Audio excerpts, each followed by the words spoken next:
Okay, so in the last video, we ended talking about the different types of solute transport. Now we're going to actually discuss each segment of the tubules and talk about what happens in each segment. So here's the nephron. I hope you're familiar with it. And let's go through each segment real quick. The first segment is called the proximal tubule. It's somewhat convoluted. And in cross-section, this is what it looks like. As you notice, the cells are pretty thick. These pink things are all mitochondria.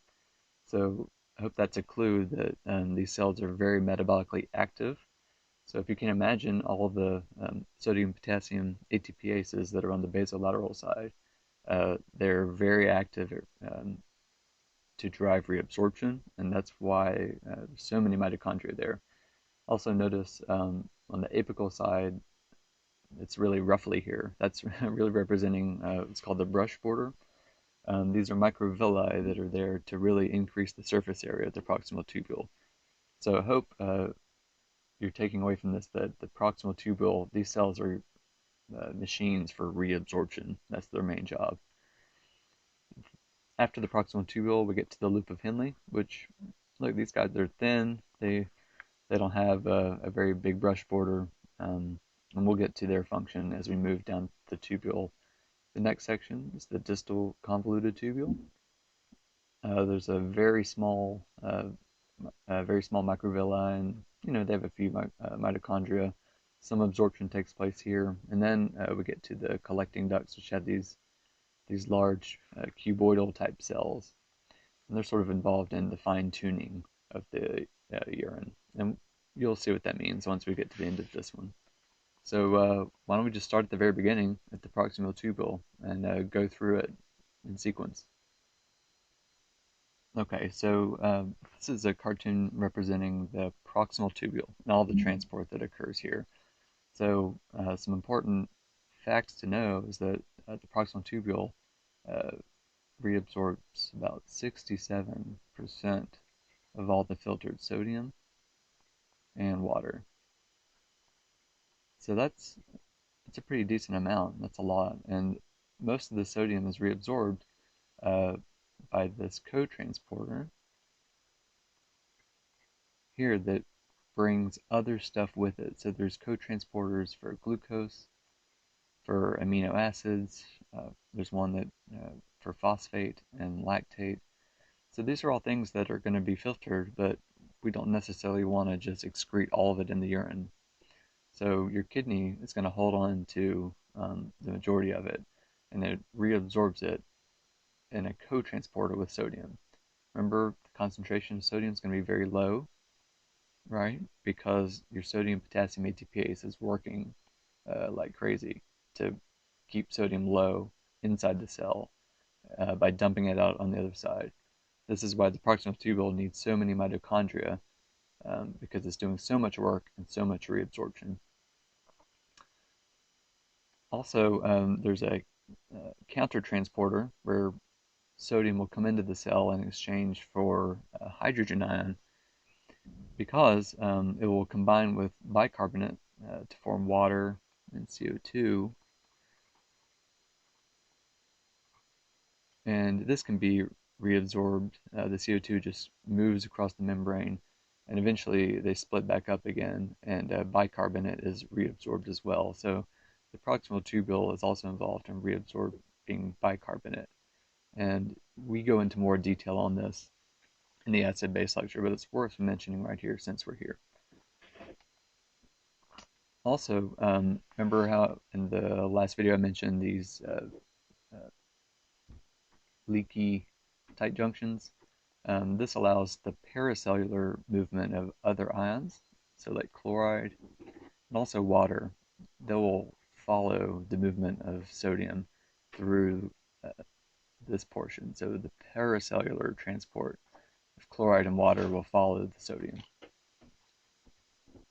Okay, now at the very bottom here, this is representing secretion at the proximal tubule. So the proximal tubule is heavily involved in secretion of organic acids. So these proteins here, let's see, it says OAT, the organic acid transporters. So these OAT transporters take organic acids out of the blood, bring them into the cell, and then they can then be secreted into the tubular lumen. So this is how our kidneys really get rid of a lot of toxins, metabolites, and drugs, um, antibiotics, whatnot. This is actually the pathway for how diuretics make it into the tubular lumen.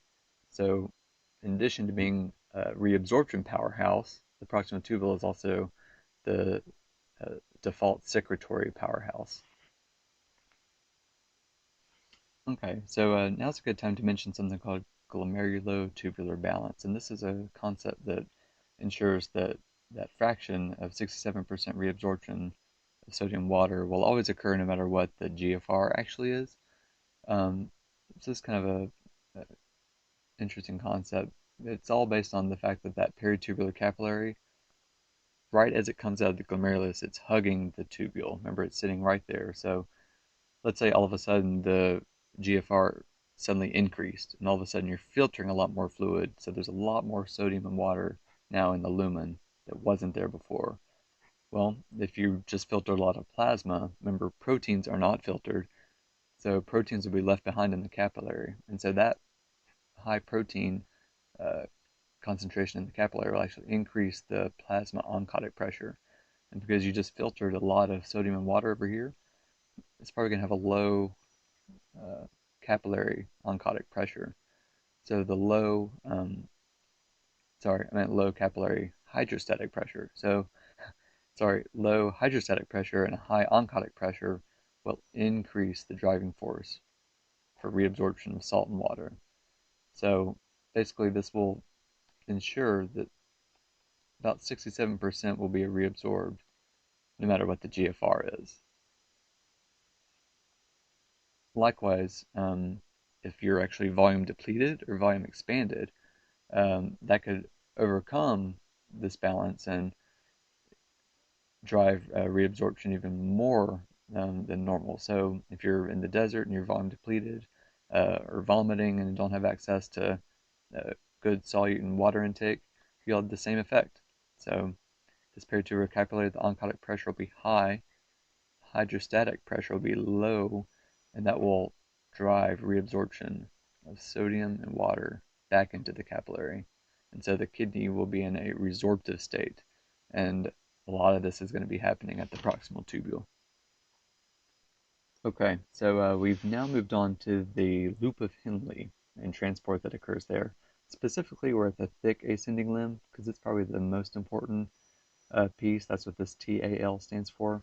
So looking at the lumen of the loop of Henle, you can see that sodium, potassium, and chloride are reabsorbed by this carrier, NKCC2, sodium potassium chloride cotransporter.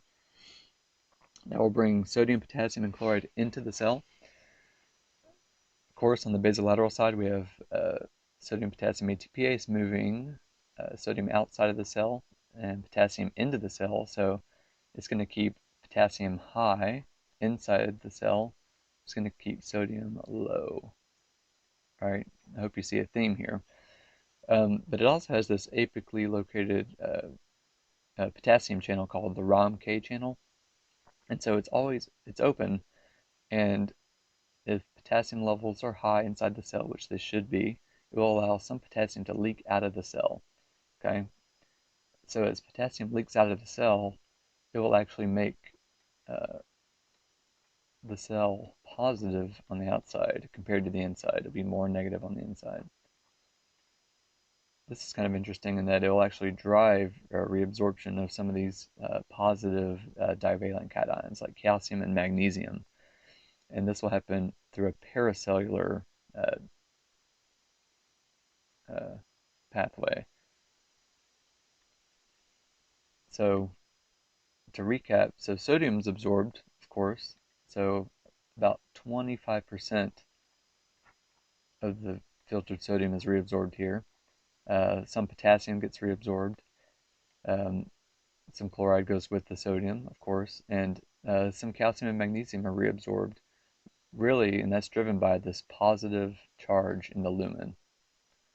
if you notice there's water down here, so I drew this just to demonstrate that water is actually not reabsorbed. So these tight junctions here, so they allow calcium and magnesium through, but they're impermeable to water. So water is not allowed through, and you may hear or read other texts regarding these segments, the diluting segments of the tubule, because they take solute out of the lumen, but they don't take water away. So by taking away the solute and leaving the water, they're actually diluting the urine. This carrier here is the protein that is blocked by loop diuretics, which we'll get to later. All right, so while we're here, it's worth going over this because basically we just zoomed out of the thick ascending limb, which is right here. And what we're seeing here are those same transporters that we were just looking at up close.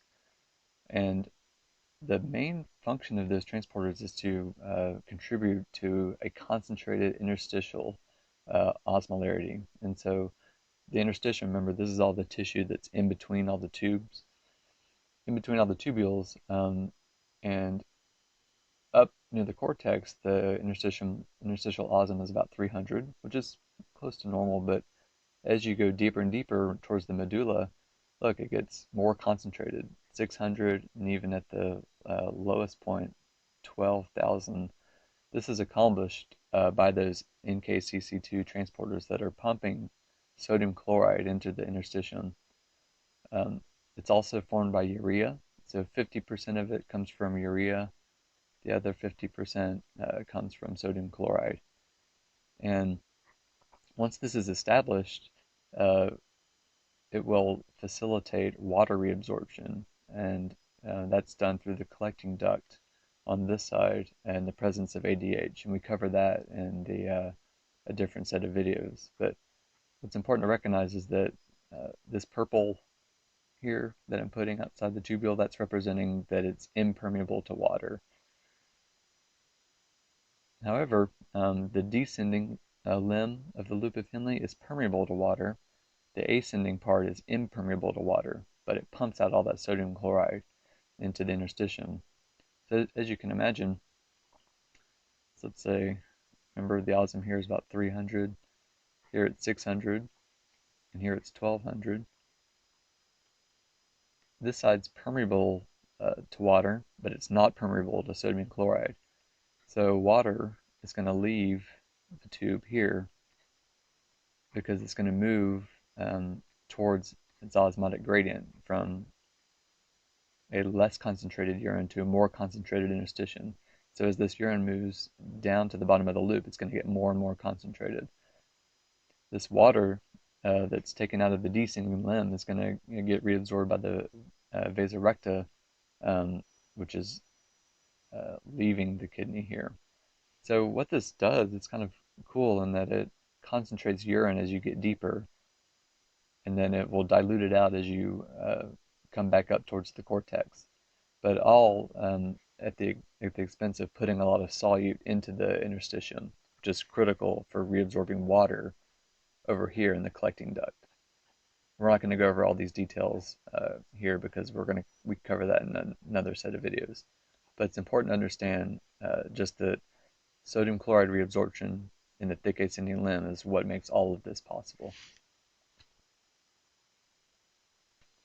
Okay, so now we've moved on to the distal convoluted tubule. About 5% of filtered sodium is reabsorbed here, and it's done through a co-transporter. It's called the NCCT, the sodium chloride co-transporter. So it brings in both sodium and chloride simultaneously, which means it's electroneutral. Chloride can leave the cell through a channel, and the sodium is pumped out with the sodium-potassium ATPase. Also, calcium absorption occurs at the distal convoluted tubule. From what we can tell, we don't know all the details of how calcium is reabsorbed, but it appears that there is a calcium channel that can be opened and allow calcium to enter. And there is a sodium-calcium exchanger on the basolateral side that we'll bring sodium into the cell in exchange for calcium leaving the cell. This is obviously set up because there's a favorable gradient for sodium to enter the cell. One of the consequences of blocking this carrier here, which is this is sensitive to thiazide diuretics. So HCTZ and other thiazide diuretics will block this channel. When this is blocked, calcium absorption goes up. And we don't know exactly why that occurs, but it may be due to intracellular chloride, which alters the cell membrane potential and may make it more favorable for calcium to enter. But we do know that PTH and active vitamin D will stimulate calcium reabsorption at this channel. Okay, we're now at the collecting duct and even part of the distal distal convoluted tubule to discuss the transport that occurs there.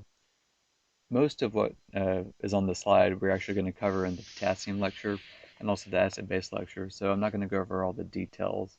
Just know that there's a principal cell that is involved in sodium reabsorption, and this takes care of about 3% of the sodium reabsorption in this part of the segment of the tubule, but it's also responsible for potassium secretion if necessary. So see, there's potassium being excreted, and also hydrogen ion secretion, which is associated with a countertransporter that brings potassium into the cell. So it can do some potassium reabsorption. This part of the tubule is involved in kind of the fine-tuning of both sodium and potassium. Like I said, we go into all the detail of these in other videos, so we're not going to belabor this here. Okay, so now we're back to a summary slide, and I hope this helps you understand everything. So A means absorption. So these are the things that are getting absorbed. So here we are, remember the proximal tubule, 67% of all the filtered sodium, chloride, water, and potassium all get absorbed. Remember, it also reabsorbs glucose, amino acids, and it reabsorbs most of the filtered phosphorus. The other 15% is actually excreted, and we covered that in the acid-base lecture. It also reclaims about 99% of all the filtered bicarbonate. Remember, extracellular fluid contains bicarb, so we want to hold on to that. We don't want to lose it. But it does secrete all those organic acids, toxins, drugs, things that our body's not used to seeing. The proximal tubule will get rid of it. So it's an important piece, and you can tell just based on the size, the brush border, and all the mitochondria inside. Next to the loop of Henle, especially the thick ascending limb, about 25% of the filtered sodium and chloride are reabsorbed, 20% of the potassium reabsorbed, and also calcium and magnesium are reabsorbed. As we get more distally, remember we're closer to making what's going to be the final urine. We can only do about 5% of the sodium reabsorption, and we also reabsorb a little bit of calcium and magnesium. In the collecting ducts, 3% of the filtered sodium is reabsorbed, and remember we can absorb some potassium, but if we have to get rid of potassium, this is where we're going to excrete potassium. So we secrete potassium through the collecting ducts, and we also secrete hydrogen ions to get rid of acid. And under certain conditions, we can either hold on to or reabsorb water or not reabsorb water, and we all do that in the collecting ducts. So I hope you get a sense that early in the nephron tubules, a lot of stuff is being reabsorbed, but later on, this is really where we do what we call the fine tuning.